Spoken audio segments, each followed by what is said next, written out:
నమస్కారాలు.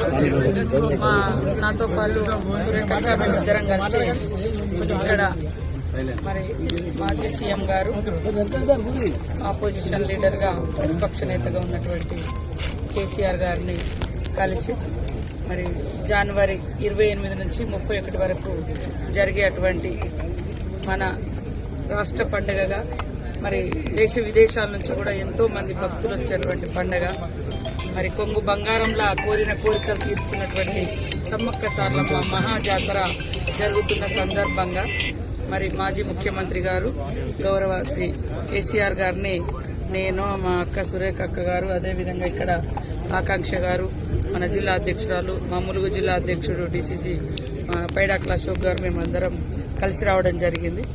వారు మొన్న అసెంబ్లీలో అందరి ఫ్లోర్ లీడర్లకు అదేవిధంగా ఎమ్మెల్యేస్కి అందరికి కూడా ఆహ్వానం పలకడం జరిగింది.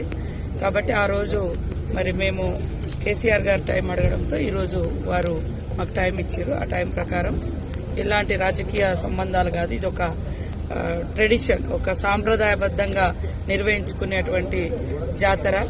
ఆదివాసీ బిడ్డలుగా పుట్టినటువంటి సమ్మక్క సారలమ్మలు కానీ ఈ రాష్ట్రంలో కానీ పక్క రాష్ట్రాల్లో కానీ అందరి దేవులుగా ఒక కులము, మతము, ప్రాంతము అనేటువంటి తేడా లేకుండా మరి అందరి కోరిన కోరికలు తీర్చే తల్లులుగా ఉన్నారు. కాబట్టి ఈ యొక్క మహాజాతరకు మేము ఆహ్వానించడం జరిగింది. వారు అదేవిధంగా కేసీఆర్ గారు, వారి సతీమణి శోభమ్మ గారు కూడా ఇద్దరు కూడా కూర్చొని మేము ఇచ్చినటువంటి ఆహ్వానాన్ని స్వీకరించడం జరిగింది.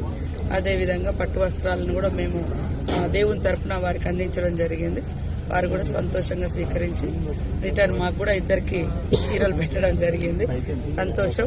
ఇది రాజకీయాలు మాట్లాడుకునే టైం కాదు, రాజకీయ వేదిక కాదు. ఇది మన రాష్ట్రంలో 96లోనే సమ్మక్క సారలమ్మ జాతరను స్టేట్ ఫెస్టివల్ గా ప్రకటించుకోవడం జరిగింది. కాబట్టి అన్ని పక్షాలను, అన్ని కులాలు, అన్ని మతాలు, అన్ని ప్రాంతాలను కూడా ఆ ప్రాంత ఆడబిడ్డలుగా మేము ఆహ్వానించడం జరుగుతుంది. కాబట్టి తప్పకుండా వారు కూడా రావాలని కోరినాం. వారు కూడా సానుకూలంగా స్పందించడం జరిగింది.